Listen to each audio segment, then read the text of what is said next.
I have absolutely no idea. You, the expert, I trust you. And that's ego boosting like few things in the world are. But for me, that should scream danger. Like, what's going on? Red lights, all whole thing. So definitely something to look out for. You know, it's fantastic when a client sits there and say, Francois, I don't know, you're the expert. I'll do what you tell me to do. And I don't know. I think the answer lies in fostering true client engagement. And in today's episode, I'm going to share the keys, in Francois' opinion, on what good client engagement look like. And why? Well, I've had this conversation so many times with so many different people, asking the question on different panels that I moderated, and I always get these weird and wonderful answers that has got nothing to do with the question. So today, I want to settle that and more. So stick with us as we get the show started. This is Propulsion, the podcast for forward-thinking and driven and ambitious financial planning professionals. It is the catalyst to the exponential growth of your financial planning practice, your business, or your franchise. This is where professionals come in order to learn about the latest technology, to learn about best practice when it comes to running and managing their business, as well as marketing, sales, relationship building, the best and most valuable interviews with local and international guests, and a whole host of other things. Without any further ado, here is your host, Francois du Toit. I think I want to start off with what client engagement is not. And it's very important to start there because as I said in the intro right in the beginning, is that I've asked this question on so many different panels at so many different events where I was asking about specifically, because usually I moderate a lot of technology sort of based or practice management based panels, and part of it is, well, how does your system help drive client engagement? And the answers I get is like everywhere except on what I believe client engagement is and what it means. So I mean, even if you go Google what client engagement is, you get a completely different answer. It's all about building loyalty and building brand, affinity and all sorts of stuff. It's like, it almost seems like what they're saying is like communicate the hell out of your client, be in touch so that you stay top of mind.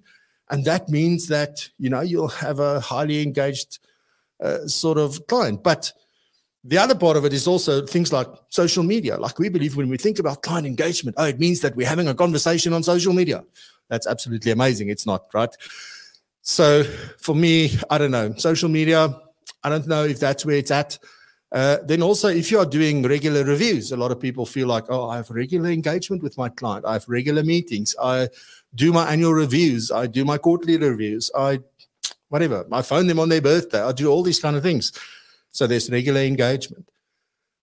Other people feel like, it's having an amazing self-service kind of technology and giving them access to information.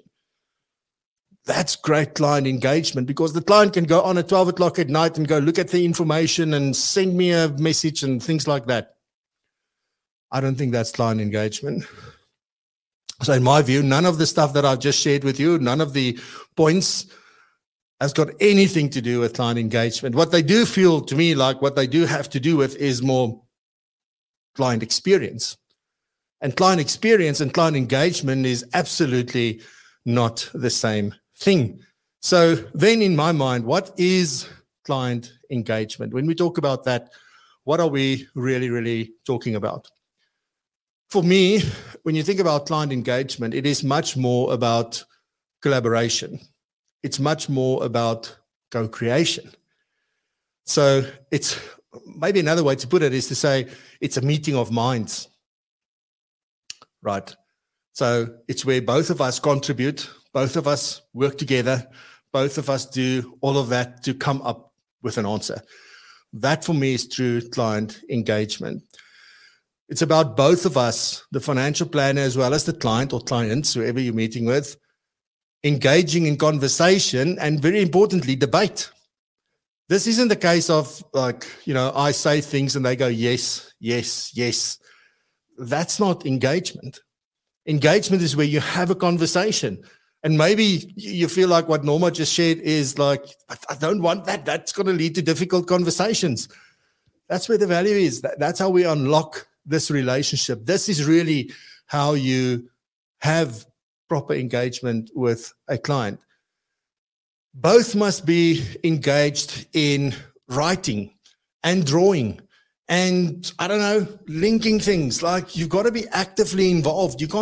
Somebody can't just sit there and one person is doing all the talking and all the writing and all of that stuff.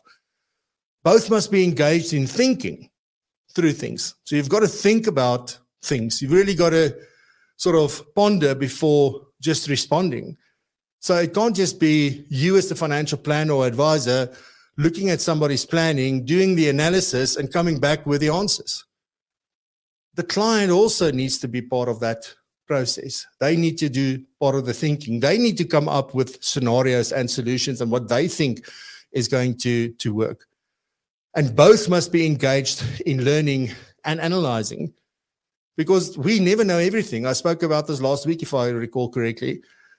The day that you and I believe that we have seen everything, that we can't be taught anything anymore, that we're now at the pinnacle and we then we're starting to lose. So we need to keep learning. The client needs to learn, and we need to learn together. And often it is also about learning more about your client. It's not always just learning about how to deal with clients. So, more soft skills, more technical skills, technology. It's not all about that. All right. So for me, that is what client engagement is.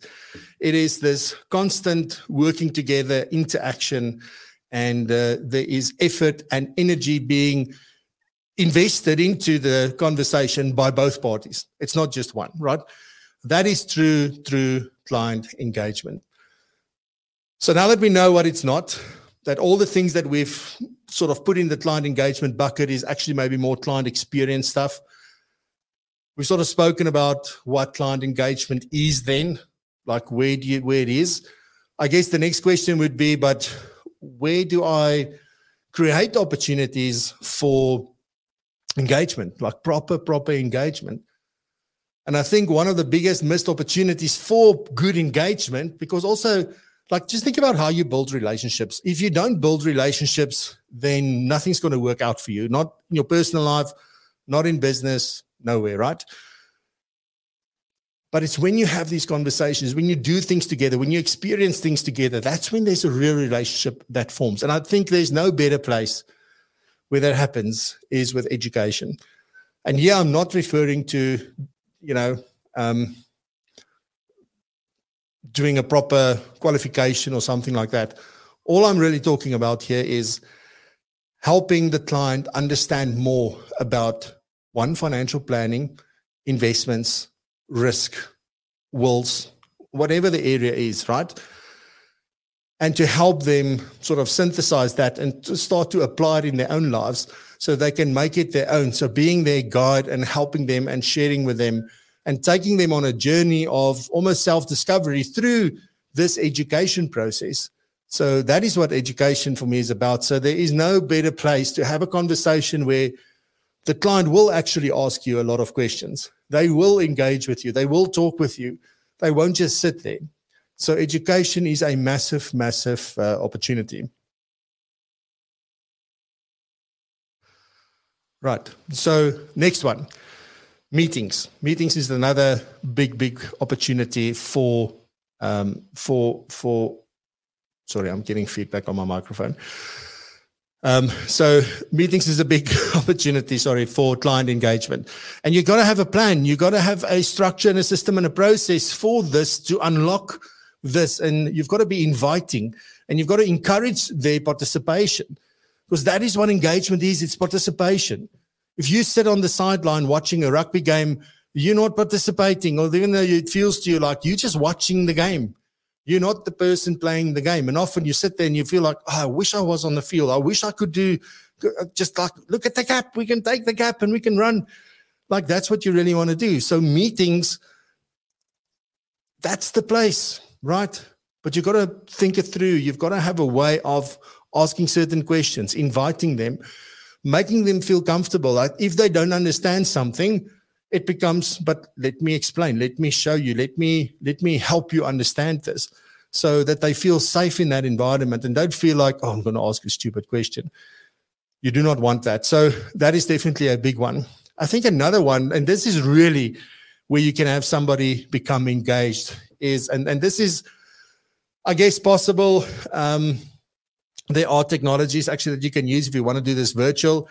It's obviously amazing when you're together in person, but whiteboarding. So if you can both be, I saw a video clip the other day of Anita Foster and her partner over in Roger Harrop over in the UK, because she flew over there, and then they were workshopping things together, and both of them were on the whiteboard and writing things and like scratching things out. And I just thought to myself, now that is engagement. That is collaboration. That is co-creation. That is what it is all about. So how do we invite clients? Come, draw me, like, where does this fit in? Where does this, it's just a way of doing this. And maybe the first time you try this, it will be uncomfortable, and maybe it'll even be a stuff up. But the more you do it, the more you learn. Like, nothing I'm going to share with you today is going to happen unless you start doing it. And even though it sounds easy, until you have the conversation and you ask a question and the client sits there, because they didn't expect that. They used to sitting there listening to what we have to say and then responding at the end with, I don't know, Francois, you're the expert. You tell me, and then I trust you. I'm happy to do that. And that's why I say that is probably the most dangerous thing that you'll ever hear a client say, because it means that they're not engaged. They're not there. They probably missed 75% of what we shared with them. The last engagement opportunity is events. So if you think about events, it's an amazing opportunity. And this can be events in various different forms. The other day, I was invited by one of the tech providers to go to the rugby. Really had a phenomenal time. We had such great conversation before the time, something that would never have happened unless they invited me to the rugby. So I'm extremely grateful for that. So one, I got to know them better. Two, we really got to talk about a few things, and I gained more understanding about them. They gained more understanding about me, and I met other clients of theirs, which is amazing. So events can be as simple as taking somebody to the barnyard, or it could be like hosting a client appreciation event. And we've spoken about events on this in season 1, somewhere in the 20s, episode 20s, I think 23 and 24. We spoke about how you can do different kind of events and how important it is. But events, taking people to LeaderX, phone a few of your clients and take them to LeaderX. Why not? So, there's opportunity there for true engagement and having a conversation about things other than money, probably, which is extremely powerful. Right. So we've got what client engagement is not. Spoken about what client engagement is, what the different opportunities are. But how do you gauge engagement levels? Okay. How do you gauge? How do you measure? How do you look for signs that somebody is engaged or they're not, or they're somewhat, or they're not? For me, the first one is the blank stare, right? Versus somebody driving the conversation. Yes, this person is talking and asking questions, and they're interested about what's happening. They want to share information with you almost spontaneously without you having to drag things out. I mean, how often have you been in conversations where you drag things out of clients? You ask a question and you get a yes, no answer. Well, yeah, we need to ask better questions, but the client's not engaged. He's there because his wife told him to go, or his mind is with his business or whatever. But that's the first one. So if you get that, it looks like people, like they're sitting there. Yeah, I hear you. But that's a blank stare, ladies and gentlemen. That is a blank stare.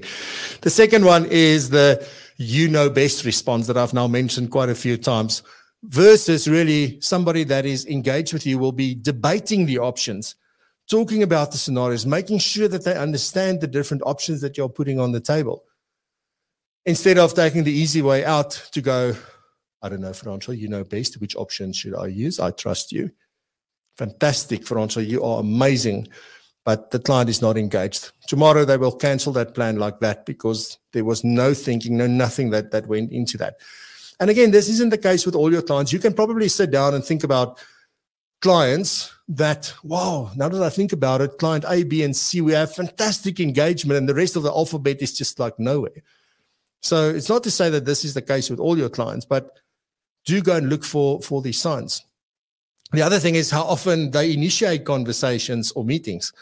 How often do they get in contact when something changes? How often do they let you know, look, something's happened, or, you hear from them regularly? I think that is a clear indication of how engaged somebody really is. Then how often they refer the right clients to you without you even asking. If you've got to go sit down and ask for referrals, that is the old way of doing things. Okay. And maybe in the beginning when you're new, you have to go that route. So listen, like, do you have anybody that can benefit from, like, that is the worst thing to do. It's not lucky to do it, right? It's not an enjoyable thing to do, but it's a necessary thing that we have to do.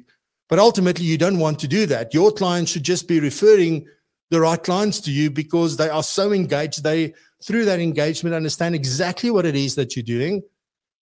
And therefore, they send more clients like them to you. And then also another clear indication for me is when you keep getting unsolicited feedback and input from your clients of how you can improve things or what they need, or they let you know what they're thinking about. So those things are all very clear guides of how engaged a client is, right? There's many more, but there are 5 for you that you can at least use. Choose 1 or 2 of these and just sort of think about them and look at your clients. Right. Then using technology to drive client engagement. I think often, again, as I said earlier, people think about technology as the thing like, let me give you access to your information and you can go and update things and send me messages, and that's all part of client experience and making it easy to do business with you. It's got nothing to do with client engagement. Things like that does not drive engagement. They don't. But technology, there's sort of 2 sides, right? There's 2 ways that you can do this. There's either synchronous or there's asynchronous. You know how many times I practice to say those 2 words correctly. Synchronous means it's live and we talk. I say something, you say something. I say something, it's in real time. Asynchronous is pretty much like a WhatsApp. I will type something, you will respond half an hour later, I will respond an hour later, you will respond immediately, I will respond a day later. That's asynchronous. So it's sort of a conversation and there's engagement and collaboration, but it's not in real time. So you get different technologies that make both of those possible. So depending on the situation, depending on the need, you want to do both of those. So you do want to look for either a technology that allow both, or like, do you have technology that supports asynchronous as well as technology that supports synchronous? So something like asynchronous might be WhatsApp, synchronous might be Zoom or Teams or something like that. Right. Then coming back to the education part, recorded learning modules. And you remember when I had Stefan and Werner on the show from Money and Medicine, they are putting out training. I think Mary J. Fourie and Marguerite Engelbrecht with the My Journey to Freedom, I think they put out, learning content for their clients. So be it for free, be it paid, it doesn't matter, but there's recorded learning content that you can refer people to that they can go through in their own time, and you can invite them and follow up with them to see if they've got any questions that you can answer, help explain, help clarify.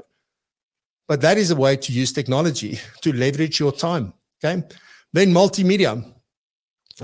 Technology makes it possible to create an experience while somebody is engaging with you by using different media. So be it images, be it video, be it writing together on a document, be it something like Miro where you can drag things around and sort of collaborate. It's almost like a big whiteboard with sticky notes on it, and you can write and type and do all sorts of things. So, but you can have a rich multimedia environment if you do it virtually. Now, obviously, you've got to think about that when you do it in your office, right?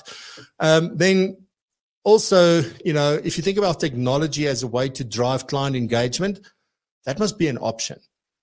It shouldn't be, guys, you can, I guess, decide that this is the way we work. So only people that are comfortable doing it this way would be our right client, and that's perfect. That is a business decision.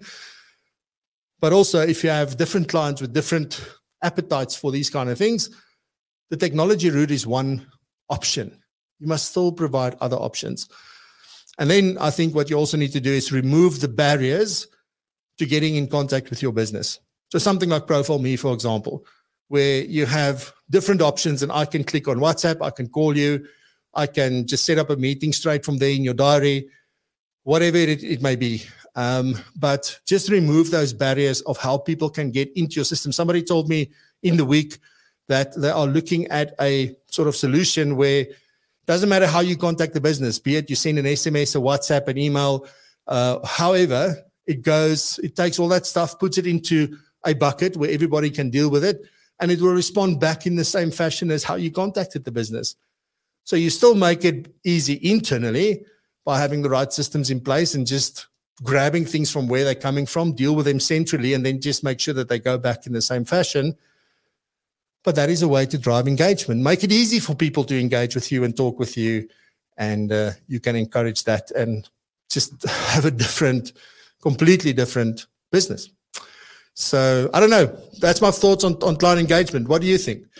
What does client engagement mean to you? And what have you done that's been successful? What have you learned? What are the things that you've tried and that hasn't worked? Do share them in the chat. Alrighty, ladies and gentlemen, thank you very much. Really appreciate you being here. We'll be back next week, same time, same place. And have a great weekend. Be safe, be blessed, and remember to raise the bar. Love you. Bye-bye.